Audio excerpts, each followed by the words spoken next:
देखा चेक? क्या मामला है? गौरीपुर के मशहूर जमींदार त्रिदेवेंद्र नारायण की चिट्ठी है। क्या लिखा है? सुनो। कुमार त्रिदेवेंद्र नारायण के आदेशानुसार मैं ये पत्र लिख रहा हूँ। उन्होंने आपका नाम सुना है, किसी ज़रूरी मामले में आपसे परामर्श करना चाहते हैं। जितनी जल्दी हो सके आप फौरन यहाँ आ जाइए। खर्च के बाबत 100 रुपये पेशगी भेज रहा हूँ। आप कब और किस ट्रेन से आ रहे हैं तार से बताएं। स्टेशन पर आपके लिए गाड़ी का बंदोबस्त रहेगा। धन्यवाद। रुद्र प्रसाद, पीए कुमार त्रिदेवेंद्र नारायण। जरूरी मामला क्या है? कुछ लिखा ही नहीं है। लेटर हेड या हैंड राइटिंग से तुम कुछ अंदाजा लगा सकते हो? तुम तो इस सब में भी माहिर हो। जहां तक जमींदारों के बारे में मुझे मालूम है, मुझे लगता है कि त्रिदेवेंद्र नारायण ने रात को सपना देखा है जहां उनके पालतू हाथी को पड़ोस का जमींदार उठा ले गया। इसीलिए फौरन जासूस को बुला रहे। नहीं, मजाक छोड़ो। इतने रुपए ऐसे कोई नहीं भेजता। जरूर कोई गड़बड़ है। यही तो तुम लोगों में कमी है। जब कोई अमीर बीमार पड़े तो तुम्हें लगता है कि उसकी बीमारी भी भारी भरकम है, लेकिन बात असल में बिल्कुल उल्टी है। अमीरों की छोटी सी छोटी फुंसी पर भी डॉक्टर आते हैं, लेकिन गरीबों की जब तक सांस हलक तक ना आए, डॉक्टर हकीमों का नाम भी नहीं लेते। खैर, इरादा क्या है? जाओगे गौरीपुर? जब बेकार ही बैठे हैं, चलो घुमाते हैं। और कुछ नहीं तो एक नई जगह देख लेंगे। और तुम तो गौरीपुर गए नहीं ना कभी।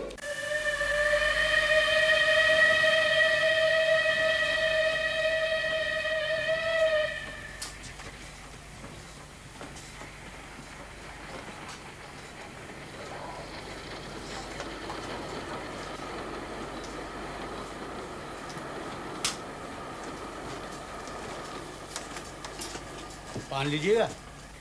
जी मैंने कहा पान लीजिएगा। लीजिए ना, इसमें तंबाकू नहीं है। नहीं, मुझे तंबाकू से परहेज नहीं, बस मन नहीं कर रहा। मैं बैठ सकता हूँ?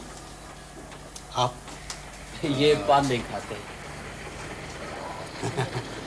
आप दोनों साथ में जा रहे हैं? जी। कहाँ तक जा रहे हैं आप लोग? जी आप हम कहाँ जा रहे हैं? जी मैं तो अगले स्टेशन पे उतर जाऊंगा। हम बस उसके बाद ही उतरेंगे। मतलब बदलापुर? लाइए आपके पान का मुलाहिजा किया जाए। हाँ? जरूर।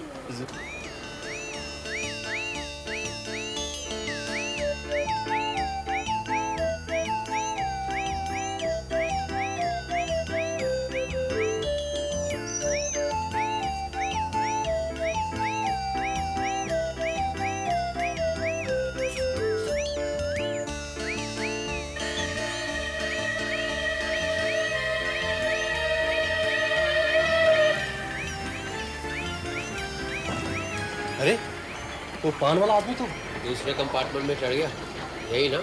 हाँ।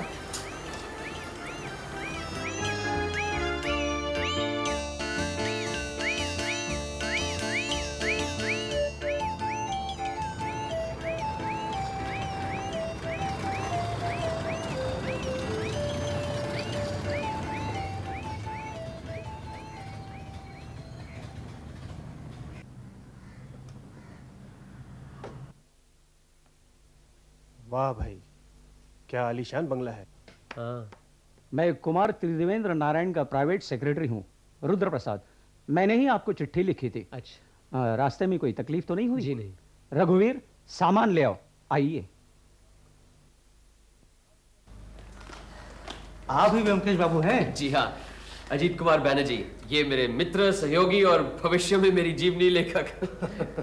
आपकी जीवनी लिखने के लिए तो भी बहुत वक्त पड़ा है, पर मुझे बड़ी खुशी हुई कि आप अजीत बाबू को साथ लेकर आए, क्योंकि इनकी लेखनी की वजह से तो हमारा आपके साथ परिचय हुआ है।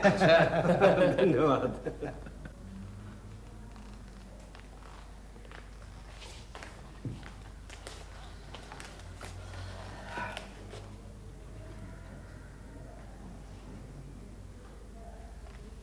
आपके लिए कुछ और नाश्ता, शरबत? जी नहीं, धन्यवाद।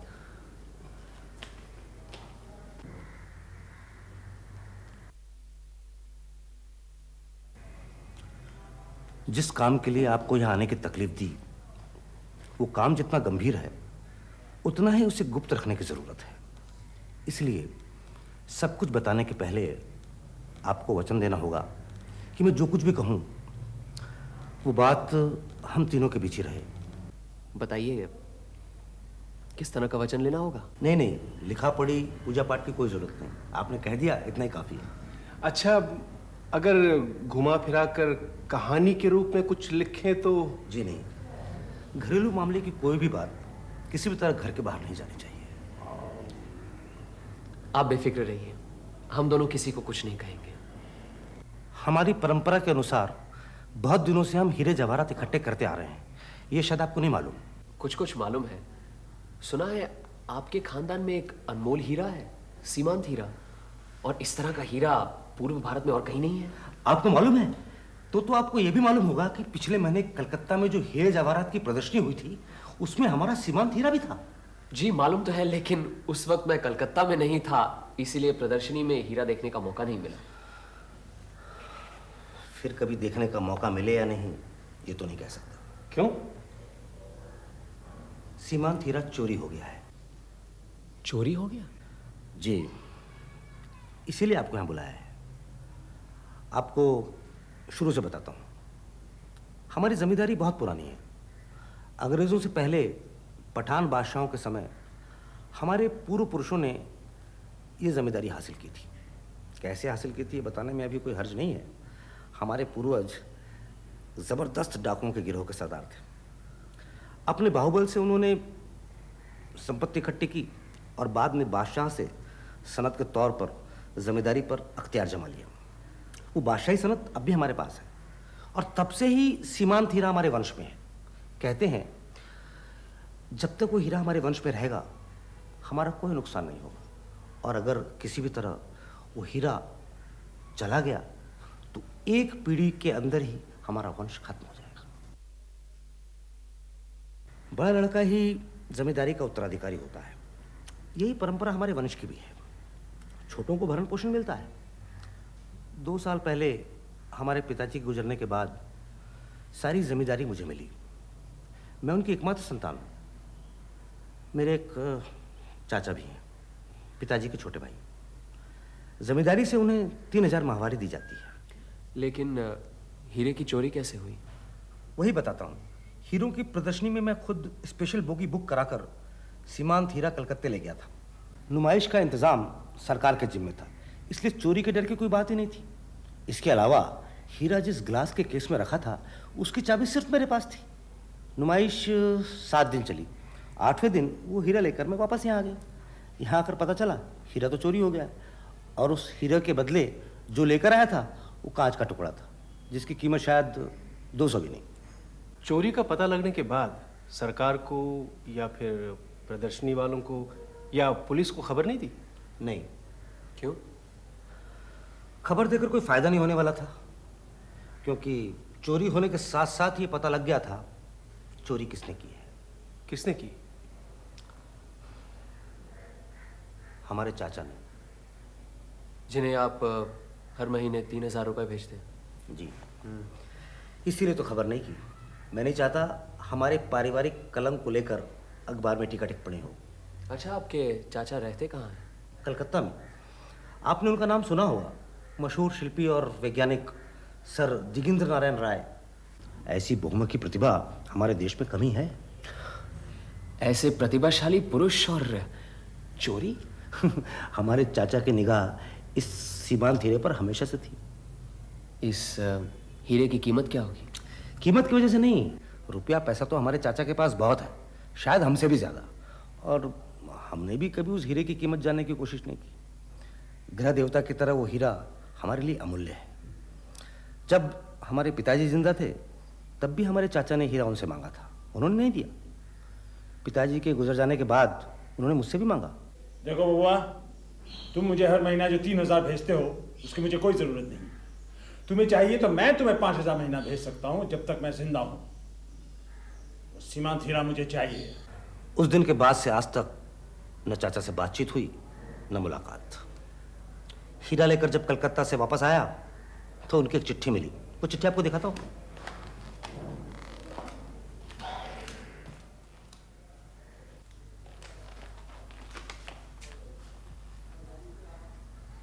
बुरा मत मानना, तुम लोग हीरा देना नहीं चाहते थे, इसलिए मैंने खुद ही हासिल कर लिया। हीरा न होने से तुम्हारा वंश बर्बाद हो जाएगा, यह महज एक वहम है। ये सिर्फ हमारे पूर्वजों की एक चाल थी, जिससे कोई इसे बेचने की हिम्मत न करे। सीमांत हीरा मेरे पास सुरक्षित है, शुभेच्छा सहित। चिट्ठी मिलते ही मैं हीरा लेकर जौहरी के पास दौड़ा। जांच पड़ताल के बाद पता चला कि वो हीरा तो नकली है, लेकिन दिखने में बिल्कुल असली हीरे जैसा। मैं आपको अभी दिखाता हूं। कैसा लग रहा है?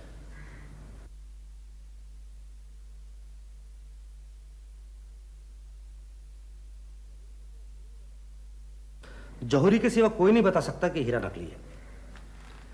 तो मेरा काम हुआ आपको असली हीरा ला कर देना। जी, ये काम कर दीजिए और हमारे वंश का हीरा हमें दिलवा दीजिए। लेकिन ये हीरा नुमाइश से गायब कैसे हुआ? उस झमेले में जाने की कोई जरूरत नहीं। जैसे भी हो, कैसे भी करके हमारा सीमांत हीरा हमारे कब्जे में आ जाना चाहिए। कितना भी खर्चा हो, मैं खर्च करने को तैयार हूँ, उसकी चिंता आप मत कीजिए। लेकिन व्योमकेश बाबू, एक शर्त है। शर्त तो नहीं, विनती समझ लीजिए कि बात अखबार तक नहीं पहुंचनी चाहिए। अच्छा, कब तक हीरा मिलने से आप खुश होंगे? कब तक? मतलब आप हीरा दिलवा देंगे? ये तो बहुत मामूली बात है। मैंने तो सोचा था कोई बहुत ही पेचीदा मामला होगा। खैर, आज शनिवार है, अगले शनिवार तक आपको असली हीरा मिल जाएगा। चले?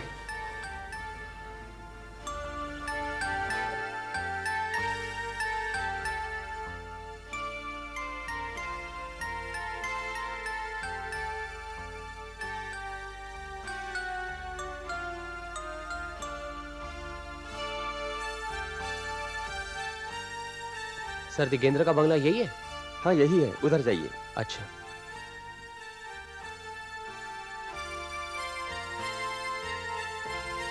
अजीत, हाँ?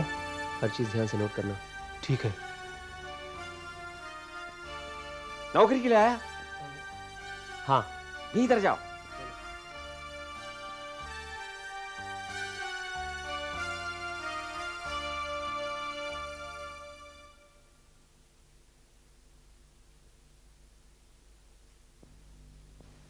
सुनिए जी? यहाँ ये भीड़ कैसी? सर, दिगेंद्र नारायण को एक पर्सनल असिस्टेंट की ज़रूरत है। उसी के लिए हम सब उम्मीदवार हैं। आज इंटरव्यू है? जी, 10 बजे।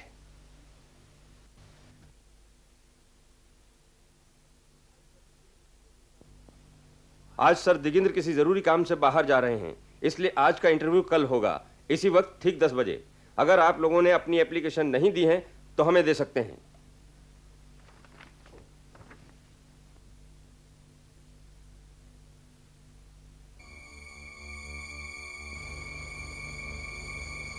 सुनिए जी, आप अपनी कॉपी से एक पन्ना देंगे मुझे? जी।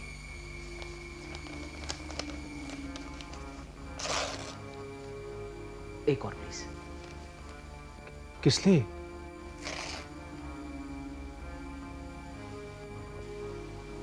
बैठो। हाँ? जैसे मैं कहता हूँ वैसे हो। क्या? और यहाँ पर ये भरो इसको।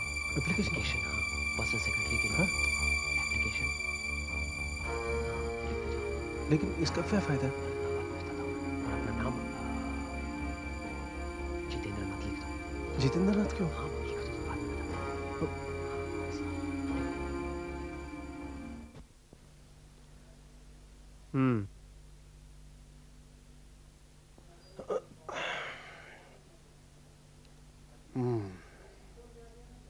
अच्छा ब्योमकेश, नैतिक दृष्टि से ये जो हम काम कर रहे हैं, क्या सही है? कौन सा काम? यही गलत नाम देकर अर्जी जो दे आए, या मान लो वो हीरा में मिल भी गया, तो क्या उसे हासिल करना चोरी नहीं है? होगी, होगी क्यों नहीं? और अगर पकड़े गए तो जेल भी जा सकते हैं। लेकिन हम चोर के घर चोरी कर रहे हैं, देखा जाए तो ये एक पुण्य काम है। लेकिन कानून की नजर में झूठ झूठ है और चोरी चोरी। हाँ है, सजा भुगतनी पड़ी तो भुगतेंगे, लेकिन मेरे ख्याल से ऐसी नौबत नहीं आएगी। अच्छा, तुम्हें क्या लगता है वो हीरा उसी घर में है? जिस हीरे के लालच में चाचा ने बुढ़ापे में ही भतीजे से सारी संपत्ति हड़प ली, उसे एक भी लम्हे के लिए आंखों से ओझल नहीं होने देगा। बस सिर्फ यह पता लगाना है कि वो हीरा है कहां।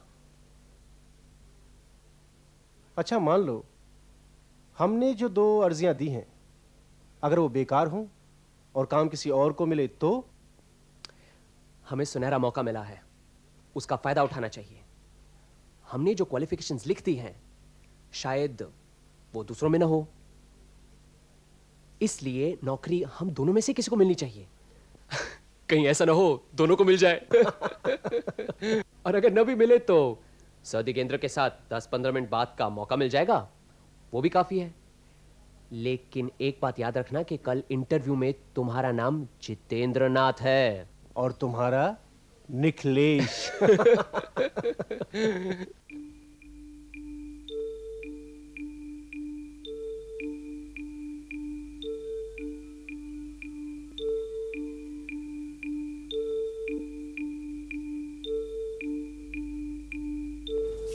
भूपेंद्र,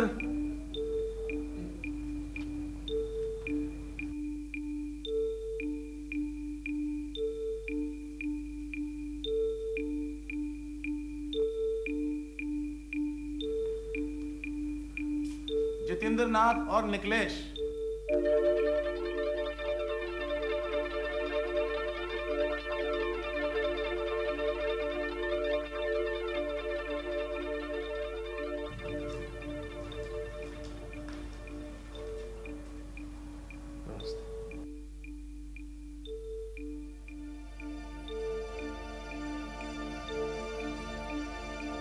विजय सिंह, जी हुजूर। दरवाजा बंद कर दो, बाहर खड़े रहो।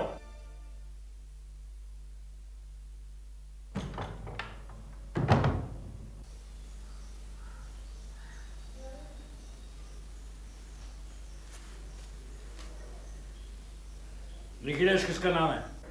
जी मेरा। तुम निखिलेश हो जी। और तुम जितेंद्र नाथ? जी। तुम दोनों ने क्या सलाह कर दरखास्त दी है? सर मैंने नहीं पहचानता। अच्छा, लेकिन दोनों ने बिल्कुल एक जैसा कागज इस्तेमाल किया है। लगता है एक ही नोटबुक से लिए गए हैं। सर नोटबुक तो सब एक जैसी होती हैं। तुम एमए पास हो? जी। कलकत्ता यूनिवर्सिटी से? जी। कलकत्ता यूनिवर्सिटी के पिछले 10 साल के एमए रिजल्ट्स मेरे पास हैं। तुमने किस साल पास किया? इसी साल, पिछले महीने ही नतीजा निकला है। इस साल का नतीजा इस फाइल में नहीं है। शॉर्ट हैंड और टाइपिंग की जो स्पीड लिखी है, उम्मीद है वो भी एमए डिग्री की तरह ठीक होगी। Yes sir. मेरे हिसाब से तुम ही एक कैंडिडेट हो जो सब तरह से फिट हो। बैठो। अजीत बाबू। Yes sir.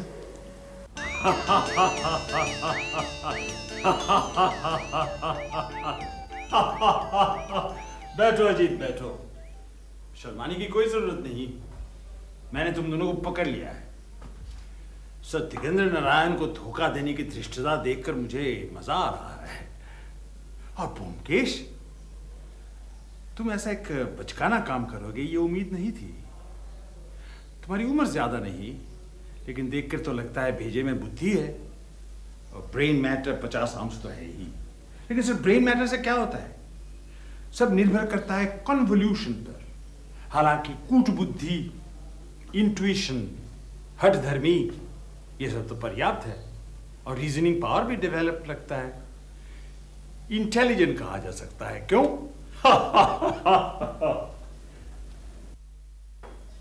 और मेरे भेजे में कितना ब्रेन मैटर है जानते हो? 60 आउंस, तुमसे 10 आउंस ज्यादा। यानी कि एक गोरीला और आम इंसान की बुद्धि में जो अंतर है, वही है तुम्हारी और मेरी बुद्धि में। तो मैं अगर इंसान हूं तो तुम क्या हुए? बबुआ ने तुम्हें भेजा है कुमार देवेंद्र नारायण हीरा हासिल करने के लिए। तो क्या तुम 50 आउंस ब्रेन मैटर लेकर वो कर पाओगे? क्या बात है ब्योमकेश, बिल्कुल ठंडे पड़ गए। पंडित बनकर भगवान चुराने आए हो, तो क्या ये चोरी कर पाओगे? 7 दिन के अंदर कुमार त्रिदेवेंद्र नारायण को ये हीरा वापस ला कर दूंगा, ये वचन देकर आया हूं मैं। अच्छा, 7 दिन के अंदर? अरे वाह वाह, क्या बात है। तो कैसे करोगे ये चोरी? हमें भी तो कुछ पता चले। तुम्हें मालूम है, अभी धक्के मार के तुम्हें बाहर फेंकवा सकता हूं। जेल की हवा खाओगे वो अलग। फिलहाल तो आपकी बातों से यही लगता है कि हीरा इसी मकान में है। हाँ है, इसी मकान में है, लेकिन तुम उसे ढूंढ पाओगे? भेजे में है इतनी समझ? आपके हिसाब से 50 आउंस ग्रे मैटर तो है ही, मेरे लिए इतना ही काफी है। अपने आप को बहुत बड़ा 30 मार खां समझते हो ना? तुम जैसा डिटेक्टिव दूसरा नहीं है इस भारतवर्ष में। तुम यहाँ के ब्रतियों हो क्या? मैं यहाँ निकलेश बनकर जरूर आया था, लेकिन अब ब्योमकेश हूं, सत्यान्वेषी, सत्य की खोज करने वाला।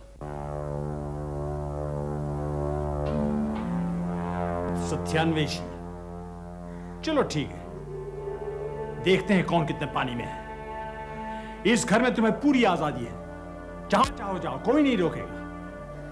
7 दिन के अंदर हीरा निकालो के जुबान दी थी ना, मैं तुम्हें 7 साल का वक्त दे रहा हूं। ढूंढो हीरा एंड बी डेड। उजले सिंह, इन दोनों को पहचान लो। मैं घर में हूं या ना हूं, ये दोनों घर में कहीं भी आ जा सकते हैं। 7 साल तक इन्हें कोई रुकावट नहीं होनी चाहिए, समझे? तो खड़े क्यों? जाओ। कौआ चला हंस की चाल, समझे ब्योमकेश बख्शी?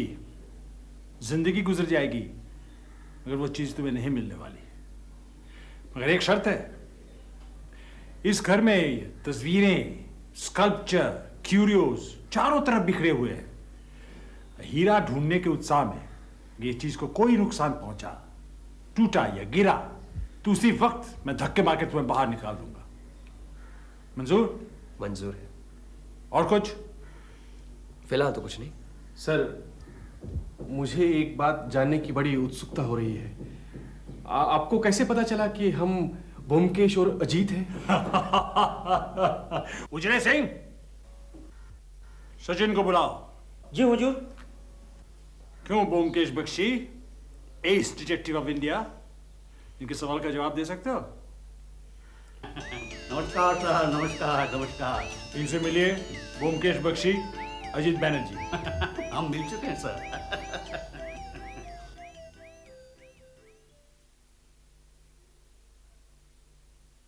मेरी बेवकूफी से ही सारा गड़बड़ हो गया।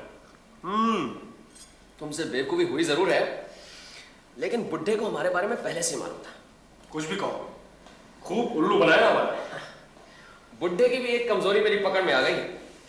मुझे लगता है इसी से काम बन जाएगा, वरना हमारा कामयाब होना मुश्किल था। कामयाब? तुम्हें क्या लगता है कि तुम कामयाब होगे? मुझे तो पूरी उम्मीद है।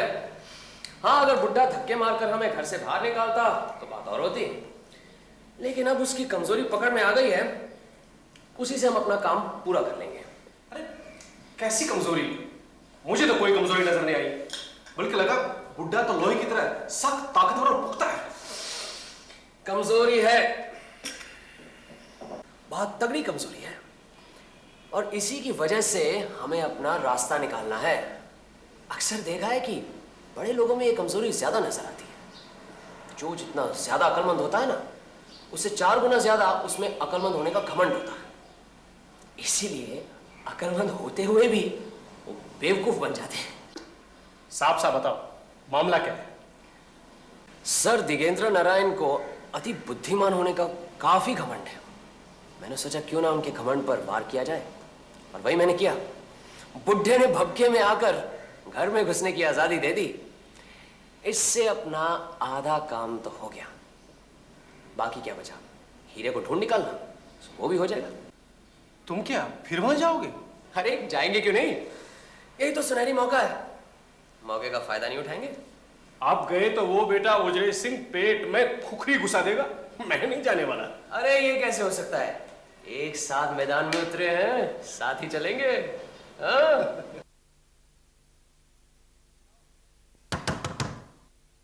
आ जाओ। नमस्कार। हीरा मिला? जी नहीं, मिल जाएगा। ये क्या बना रहे हैं? विख्यात नटराज मूर्ति का एक छोटा सा प्लास्टर कास्ट तैयार कर रहा हूँ। मैं इसे पेपर वेट की तरह इस्तेमाल करता हूँ। कैसी है?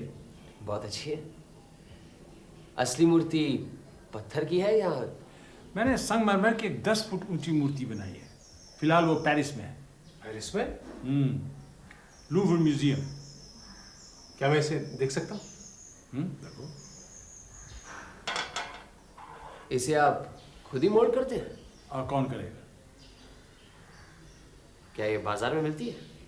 बाजार में मिलती तो क्या खरीदते? हाँ, क्यों नहीं, मैं भी और भी बहुत से लोग खरीदते। कैसे आना हुआ? बस यूं ही घूम घाम कर सब काम खत्म हो गया था, सोचा एक बार आपसे भी मिलते जाएं। शाम को फिर एक बार आऊंगा।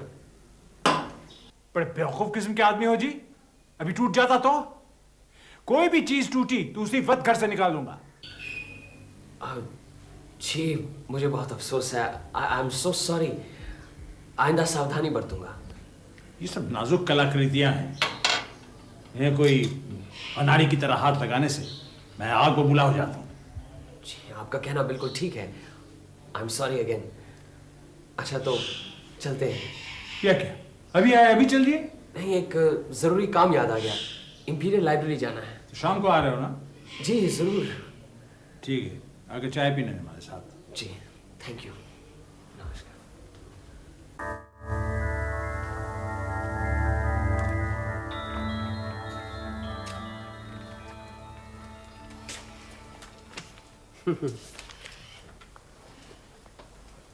क्या बात है?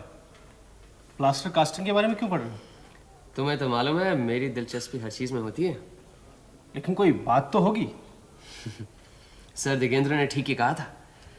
प्लास्टर ऑफ पेरिस की मूर्ति तो कोई भी बना सकता है, बहुत आसान। मैं भी? हाँ तुम भी। पहले प्लास्टर ऑफ पेरिस के चूरे को पानी में डालकर उसे दही जैसा गाढ़ा करो। फिर उसे मोम या मिट्टी के सांचे में डाल दो, उसमें भर दो। 10 मिनट के अंदर वो जमकर सख्त हो जाएगा, उसे निकाल दो, मूर्ति तैयार। मुश्किल काम है सांचा बनाना। अब इस सांचे में अगर प्लास्टर ऑफ पेरिस डालते समय आप सुपारी जैसी छोटी सी चीज छुपा दो तो वो मूर्ति में छिपी रह सकती है। मतलब सीमांत हीरा इसी तरह नटराज की मूर्ति में? आई बात समझ में? चलो। कोई आया था? जी नहीं, एक चिट्ठी आई है। लाओ दे।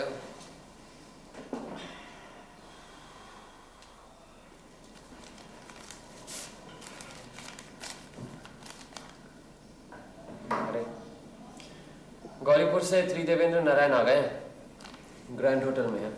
वो तो आएंगे। वादे के मुताबिक शनिवार को उन्हें सीमांत हीरा मिल जाना चाहिए।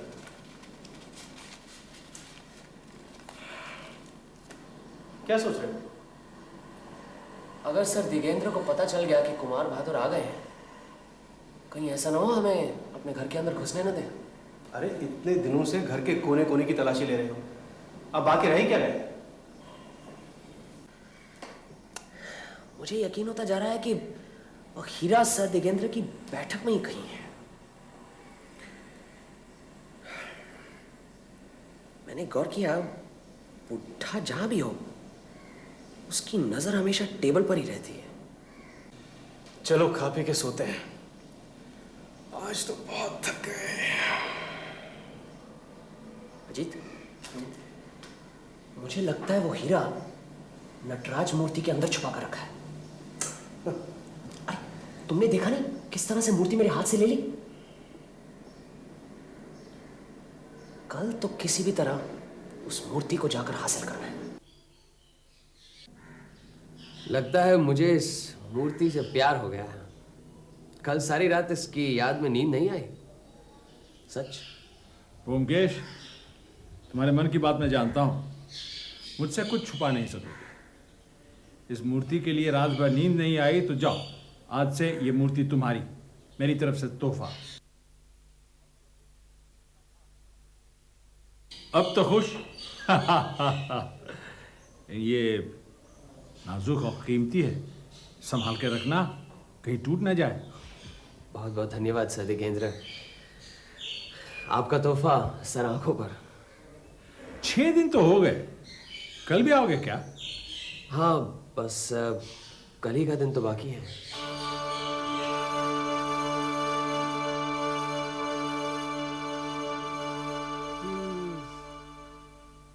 हार गए जीत।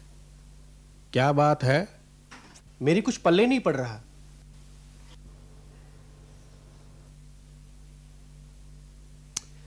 मुझे पूरी उम्मीद थी कि हीरा इसी नटराज के अंदर है। अच्छा बताओ, इतनी अच्छी जगह कहीं मिल सकती है? हीरा आंखों के सामने टेबल पर है, लेकिन किसी को कुछ पता नहीं। अपनी सबसे प्यारी चीज बिल्कुल अपनी आंखों के सामने ही पड़ी है। सर दिगेंद्र ने यह खुद बनाया है। इसीलिए हीरा इसके अंदर छुपाना उनके लिए कोई बड़ी बात नहीं है। आज ठान का निकला था कि कैसे भी हो यह मूर्ति चुरा कर ही लाऊंगा, लेकिन बुढ़े ने सारे इरादों पर पानी फेर दिया और मूर्ति मुझे खुद भेंट कर दी। चले पर नमक छिड़कने में उस्ताद है बुढ़ा। अब फिर नए सिरे से सब शुरू करना पड़ेगा। अब क्या शुरू करोगे? बस एक ही दिन तो बाकी है। उधर कुमार बहादुर कलकत्ते आ गए हैं, कहां से दूंगा उनका सीमांत हीरा? लगता है सर दिगेंद्र ने बाजी जीत ली। लेकिन उन्होंने मुझे ये मूर्ति दी क्यों? एक काम करते हैं,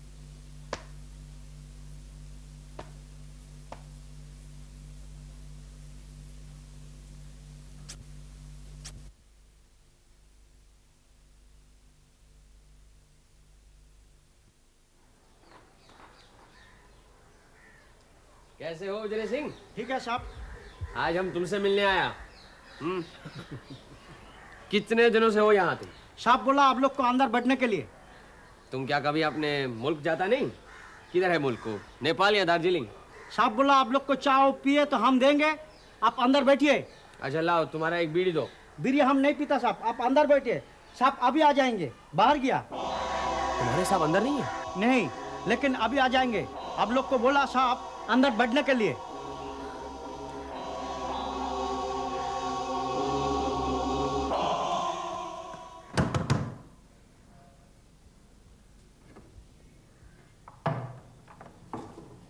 हाँ है ब्योमकेश बख्शी। बाहर गए? आपका नाम जी बताइए ना। मेरा नाम जानकर तुम क्या करोगे? बाबू का हुक्म है, कोई भी आए उनका नाम पता रखूं। अच्छा ये बात है, तो कह देना गौरीपुर के कुमार साहब के आदमी आए थे।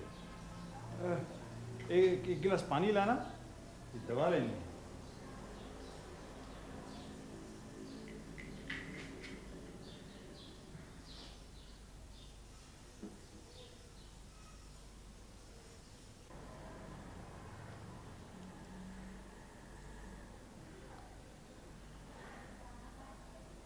तो मैं जाता हूँ, कह देना बाद में मुलाकात होगी।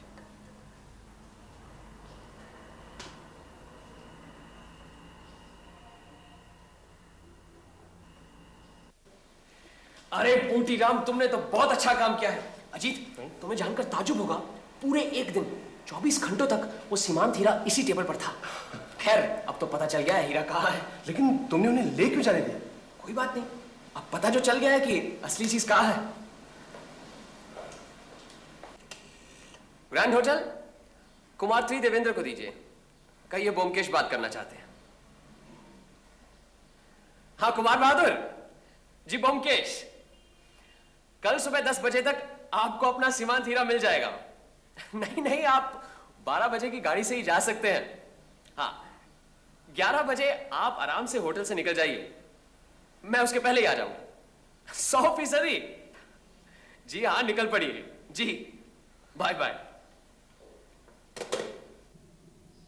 अरे आओ आओ, आजकल जब तक ये जुगल जोड़ी के दर्शन नहीं होते तब तक खाली खाली सा लगता है, आदत सी पड़ गई है। ए, चाय लिया।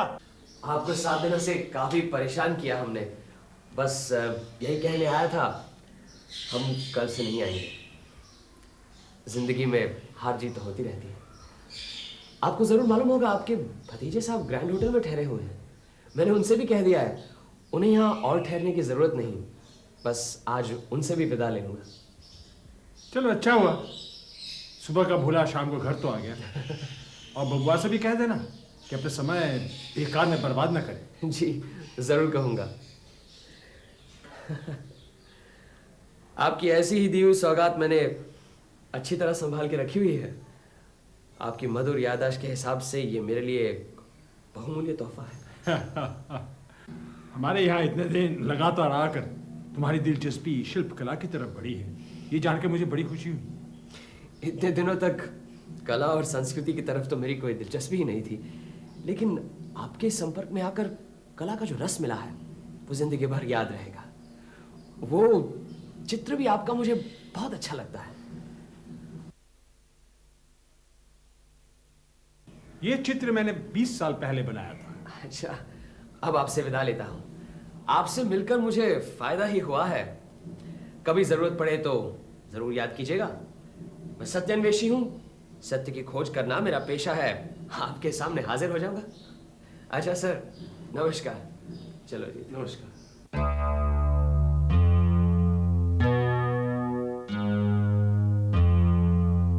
आइए आइए ब्योमकेश बाबू, आपने तो कमाल कर दिया।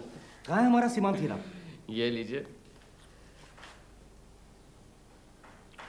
ये तो हमारे चाचा जी के संगमरमर की बनाई हुई नटराज की मूर्ति की नकल है। हीरा कहाँ है? इसी के अंदर। इसके अंदर? जी, लेकिन आपके जाने की सब तैयारी है ना 12 बजे की गाड़ी से? वो तो ठीक है ब्योमकेश बाबू, लेकिन ये लीजिए आपका सीमांत हीरा।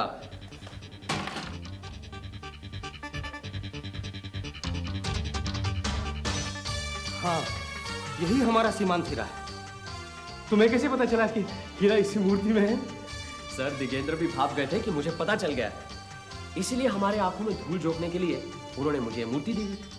फिर ऐसी ही एक दूसरी मूर्ति लेकर वो कल हमारे घर आए और इससे बदल दी। ये तो मैंने अपने हस्ताक्षर बी इस पर किए थे। उसी से मुझे यकीन हो गया कि हो ना हो इसी मूर्ति के अंदर वो हीरा है। इसलिए कुछ देर पहले मैं किन शब्दों में अपनी कृतज्ञता प्रकट करूं? यहाँ से फौरन विदा हो। कहीं आपके चाचा ना को पता चल गया तो अभी यहाँ आदमकेंगे, फिर मामला चौपट। मैं तो जा ही रहा हूँ, लेकिन आप लोगों को इसकी चिंता बाद में। फिलहाल आप जितनी जल्दी हो सके गौरीपुर पहुंच जाइए। हम चलते हैं। चलो Ajit, best of luck. Good bye.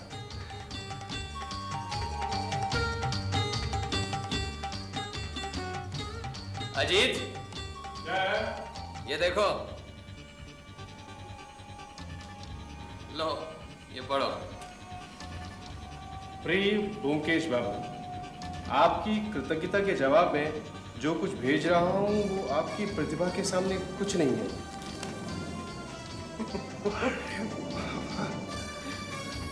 आगे बढ़ो। उम्मीद है भविष्य में फिर मुलाकात होगी।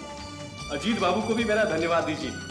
हमारी पहली मुलाकात में वो पूछ रहे थे सीमांत हीरा की कहानी घुमा फिरा कर लिखे तो क्या मुझे आपत्ति होगी। तब मैंने ना कहा था। आप मुझे कोई एतराज नहीं, नाम बदल कर कहीं भी छपवा सकते हैं। क्यों?